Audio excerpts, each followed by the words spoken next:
R9ER2, Unchained Silence. Spherical Radome Upgrade Type. Is that how you pronounce that? The latest early warning system model. Data analysis, computation speed, and digital systems from other models are being researched. This is another data collection one, so not terribly good in outright combat, but good at collecting data, and filling out your own gallery.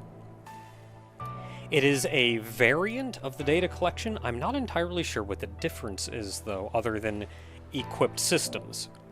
Such as this one with the Seizure Wave Cannon. The lock-on system is inefficient, making the weapon somewhat ineffective. The Spherical Radome Force DX has twice the number of lasers as the Spherical Radome Force. In addition, more enemies in a larger area can be analyzed. This laser actually analyzes things by shooting them. And then once again the camera bit. And an anti-ground missile, which is different from the other missiles we have seen, but still not a unique missile.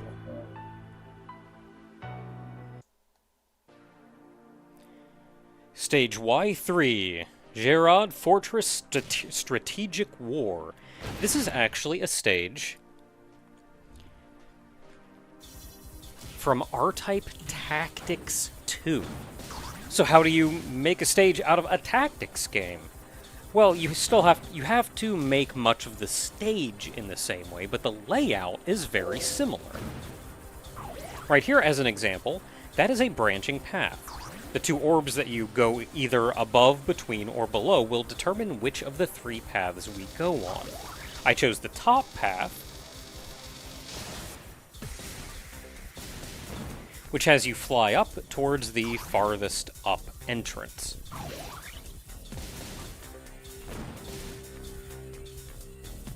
I think the stages where you have to play against other R fighters are, I don't want to say one of my least favorite, but they're certainly some of the most troublesome.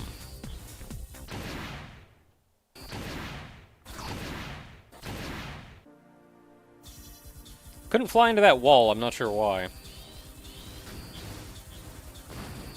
If you can get behind these guys, you're actually pretty good for a while. Just, like, head right up front to the front corner and stay behind them. Because one of the biggest problems with dealing with R fighters is the force that they will inevitably have.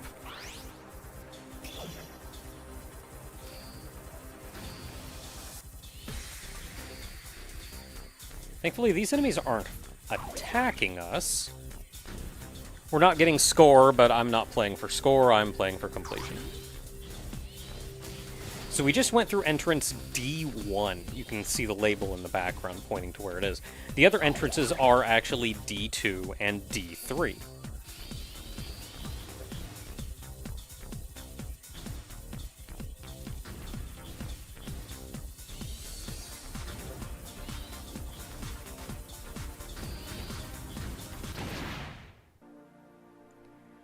They've got a good range on that swing. So don't think, oh, just because you're in front, just because you're behind them or whatever, you're safe. Always be careful. Thankfully, they move in a relatively simple pattern. It's either one coming from below or one coming from above. And they typically only really attack once that you have to worry about.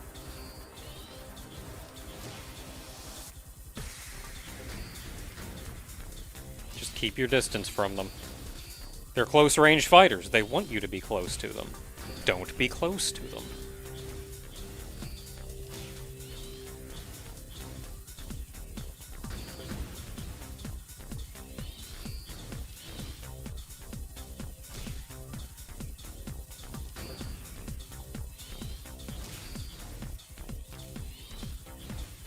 So at the bottom of this angled hallway, we reach AO2, which is actually where our paths re-merge with the had we taken the middle route.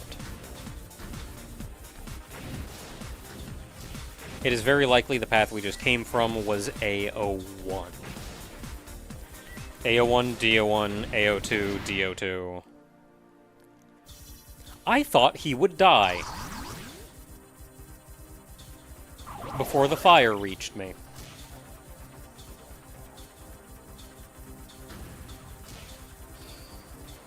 We very quickly reach another downward path, and despite that all of these are charging up, notice that none of them are firing. Doing the dodge between them is fairly easy, and if you only kill the ones that are facing away from you, you don't have to worry about the force flying at you either.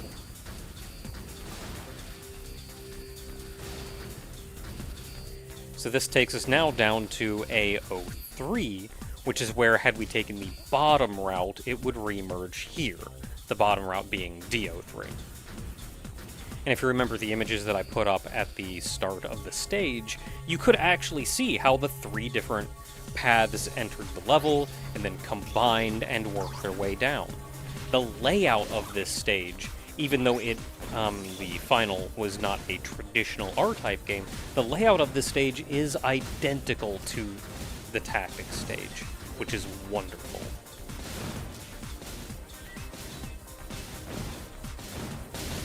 Another downward path, now that all 3 paths have been re-merged. This is actually kind of a dangerous path, and I would prefer not have red going down here, because I am scared very much of the ships coming up from below. I think as well is that the hallway is not aligned perfectly with the scrolling. So you do also want to make sure you're slowly scooting yourself back or down in order to make sure you are, in fact, straight with the wall. Moving a little bit further down on the screen will also help, as that gives the ships less time to fly at you.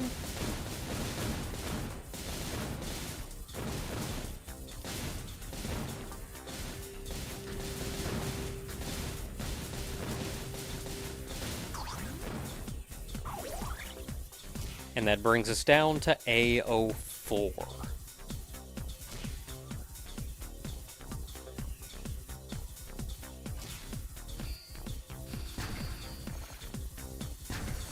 This is a short path upwards, just a few R fighters to deal with. Again, they're mostly close range, just don't be next to them. And then a left path in, where we will soon meet the boss. This boss gave me an unbelievable amount of trouble the first time I played this. Even now it gave me trouble, but once I learned the fight, it was considerably easier.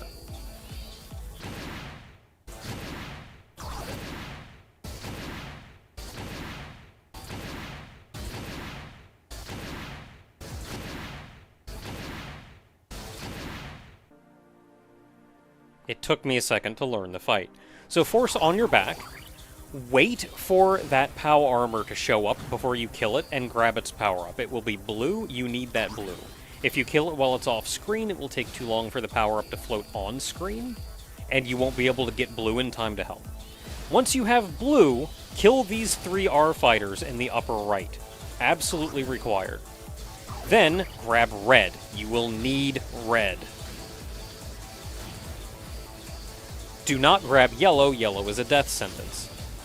From here, the remaining R fighters continuously spawn. If you kill one, it'll just come back, so don't worry about the R fighters.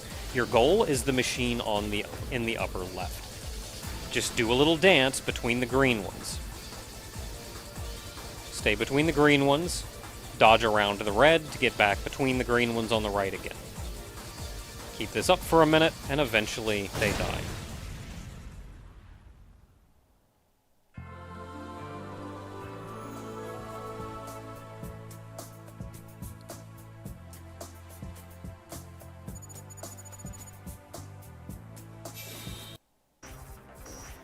So I mentioned there are 3 paths in the start, so let's take a look at the bottom path then, which led us to D03, eventually re-merging with the other 2 paths at A03. So this one has you flying underneath the ship,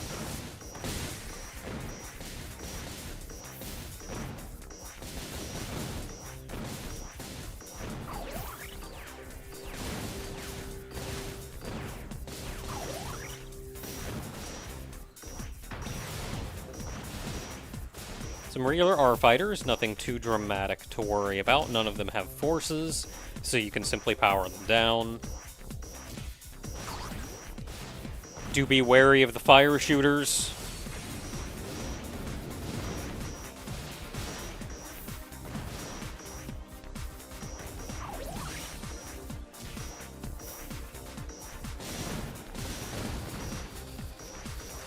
And as you can see, there's even a carrier down here that will release our fighters.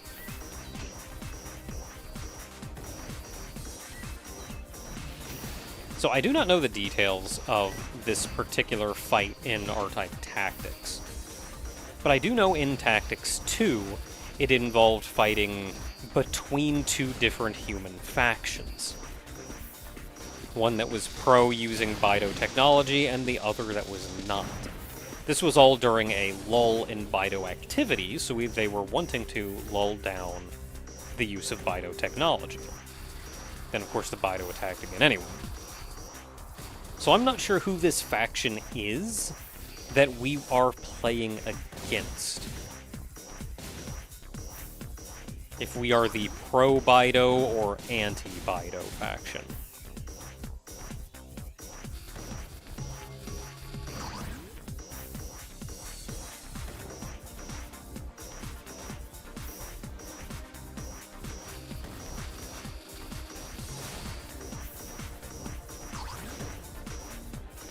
These are other ships that you want to be careful of.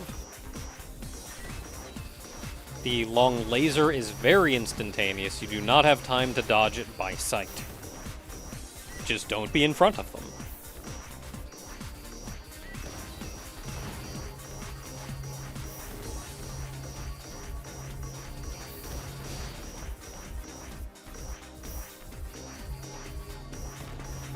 They have forces anyway, so you kind of don't want to be in front of them. You can't hurt them from the front.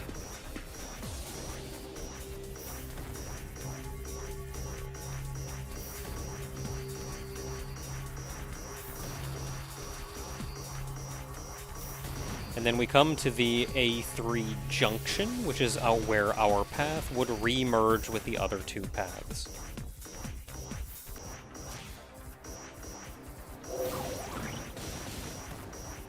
And then going through the middle route,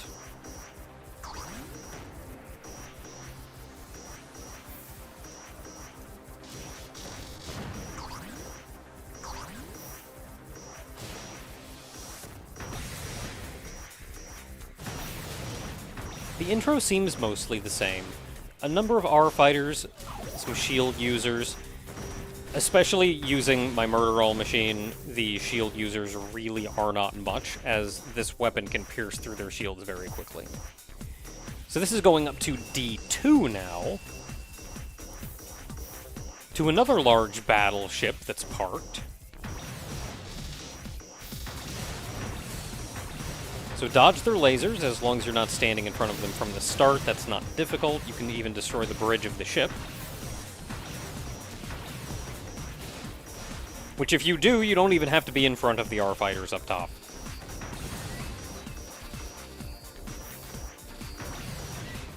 The next ones are coming up with forces, so you can try to bait their charge shot. That, or they may just use it as at a predetermined time. Just be careful around them. That charge shot goes through your force.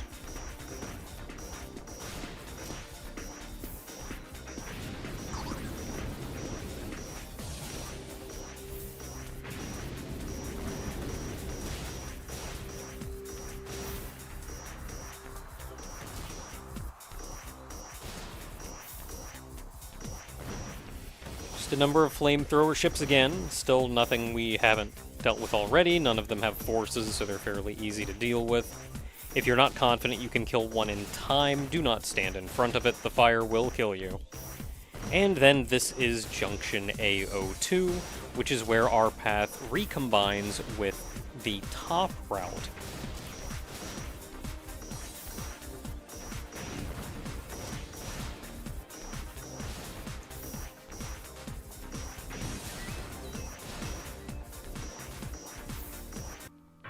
R9AD3. King's Mind. Elite Decoy Unit. Last step in the evolution of the Fake Formation Decoy series. It is respected as one of the most powerful fighters ever produced. Its main call to fame is the Decoy Wave Cannon, of which this is the third iteration. For loot max, up to 6 decoys can be launched. Surrounding the fighter with 6 decoys is an excellent defensive and offensive tactic. So as you charge your wave beam, decoys will actually come out of the ship, and when you fire, they too will fire. Otherwise, the Standard Force DX, energy efficient of the Standard Force, was totally redesigned, and a 27% increase in laser output was achieved. And then the regular bits and missiles. Stage Y4, Corrosion.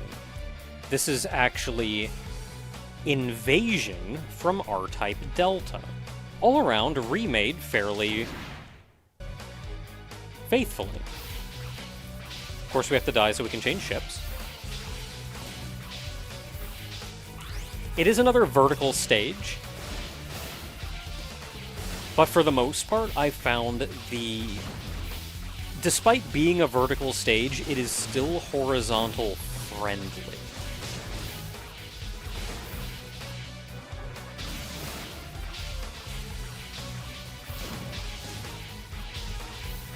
These little pink ships fly down, transform, and then shoot at you. So be aware that one may get a shot off on you earlier than you think it should. Or without as much warning as you think you should have. There are also those large laser ships.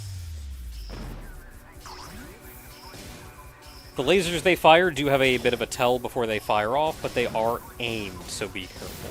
I grabbed blue here thinking it would be advantageous in these tiny areas, but no, I should have just grabbed red.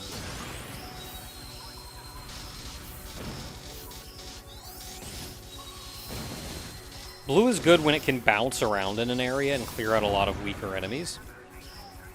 But you don't see those enemies for very long. And they are in a straight line from you. Should have just used red, and it would have just cleaned them right out.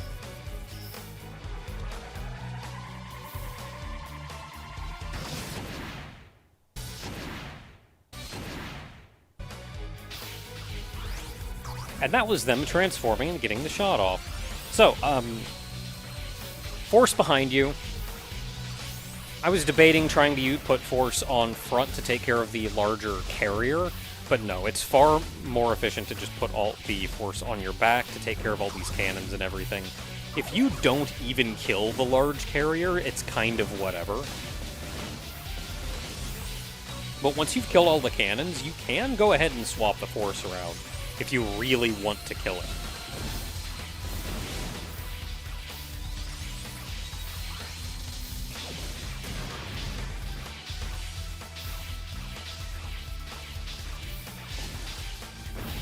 I almost got hit there again in the same way. The ship had already transformed and it fires immediately.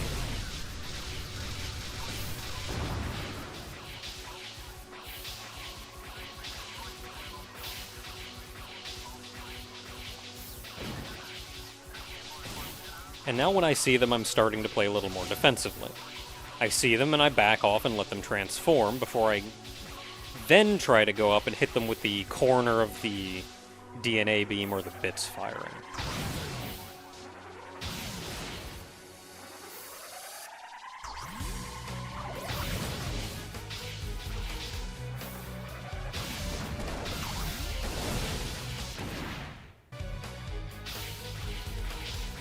The missiles there are pretty good at slinking between your force and your bits with the way they home. Just be careful, it's not actually hard.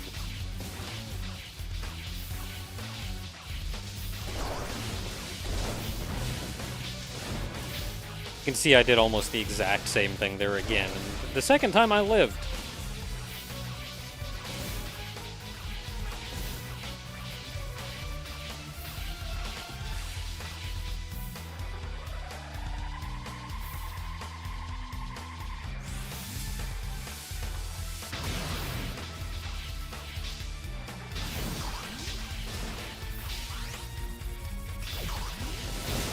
Turning the force around quickly in order to kill the second generator.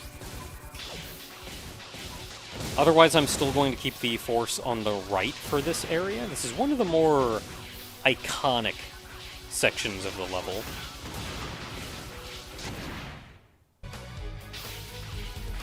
There was a cannon on the side of one of those blocks.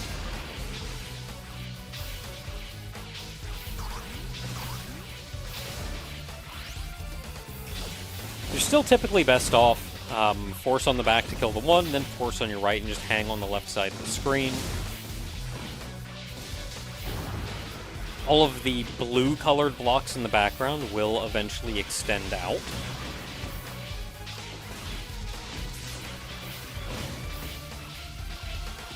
And I'm trying to just move a little more quickly, so the enemies don't have a chance to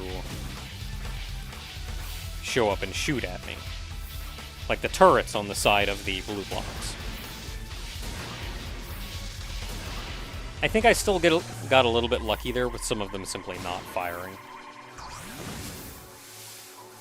Trying to get my charge beam up because I actually want to show off King's Mind. I really enjoy this wave cannon. I don't know how useful it is, really, but it's neat.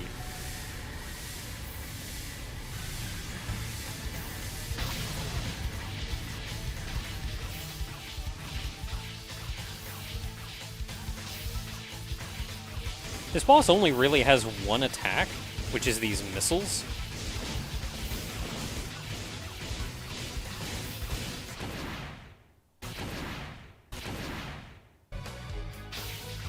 Which I'm not terribly sure how to dodge. So I kind of just kept attempting until I got lucky, I think.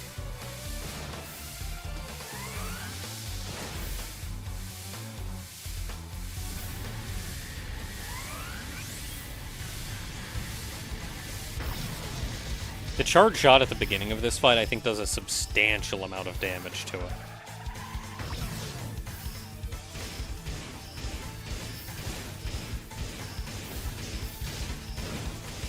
But my priority from here is mostly dodging the missiles that come down from the top, but I still think I largely just got lucky.